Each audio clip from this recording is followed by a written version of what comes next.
of you can recognize the Pixar logo. You might even be able to think of what the theme song is.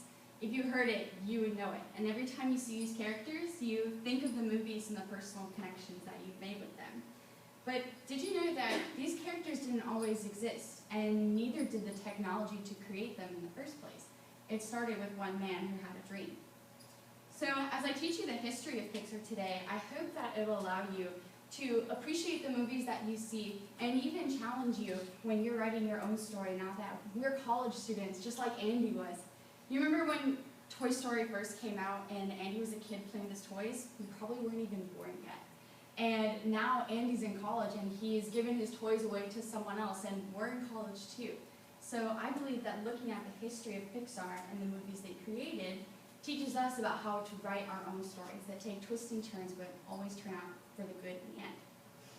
So I read this book by Ed Catmull, published in 2014, called Creativity, Inc., where he talked about how he started Pixar and his business. And it was extremely inspiring. It had a lot of in-depth business tips that weren't that great, but learning the story behind Ed Catmull's dream was absolutely fascinating. And so today I want to talk to you about where Pixar started, how it grew, and where it is today. Now, every story needs a main character, so today's story has Ed Catmull. Ed Catmull, as a kid, would watch the wonderful world of Disney on his small, oval television, and he would watch Walt Disney bring these animations to life. And as he got older, he had a desire to combine these storytelling skills with computer animation. The thing was, there was no such thing as that. There was no Adobe Premiere Pro, there were no laptops, computers filled rooms. No one had ever thought of computer animating a film. People thought he was absolutely crazy. So he started small. He just started learning, and he worked at the University of Utah. And he developed a digitalized animated hand. Just tried to create a hand that looked realistic enough for people to believe. He presented his project to Disney itself to show them that it's possible. Computer animation is a thing. And Disney turned him down. They said, no thanks. We've tried computers before. We just tried to make bubbles once, and it didn't work. We don't want your technology. So he kept moving forward, and he decided, well, I'm going to need a team. I'm going to need to add characters to my story. And so we have George Lucas, John Lasseter, and Steve Jobs.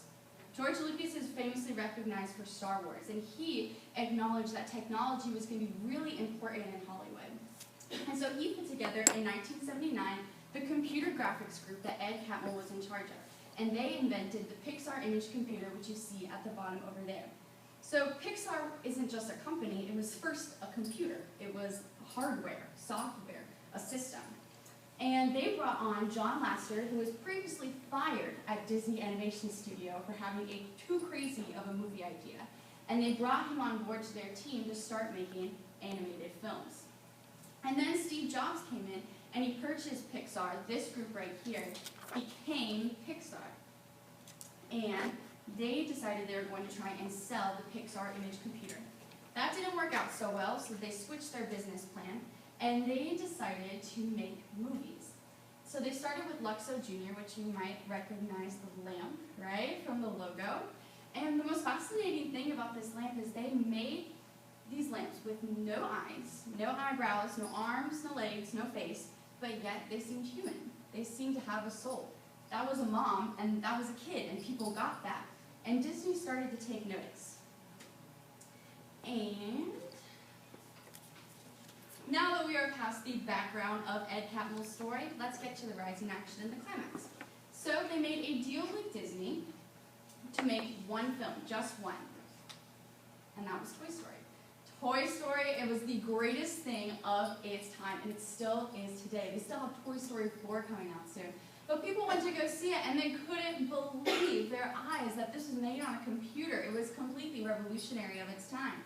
And it seems like Ed Catmull had reached the height of his dream, but I assure you there is no climax in Pixar. It is just continuous rising action. They keep learning, and they keep growing.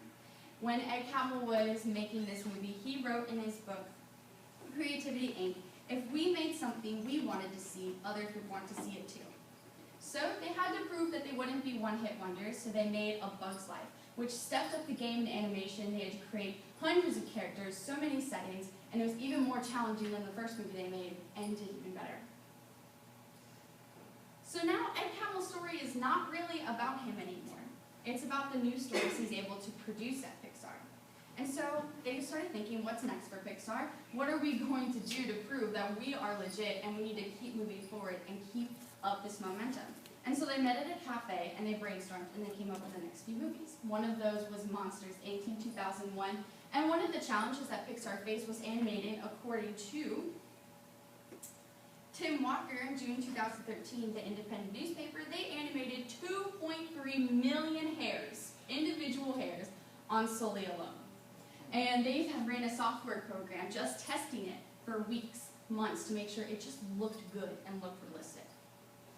Finding Nemo in 2003 was the best-selling DVD of Pixar's history and till this day.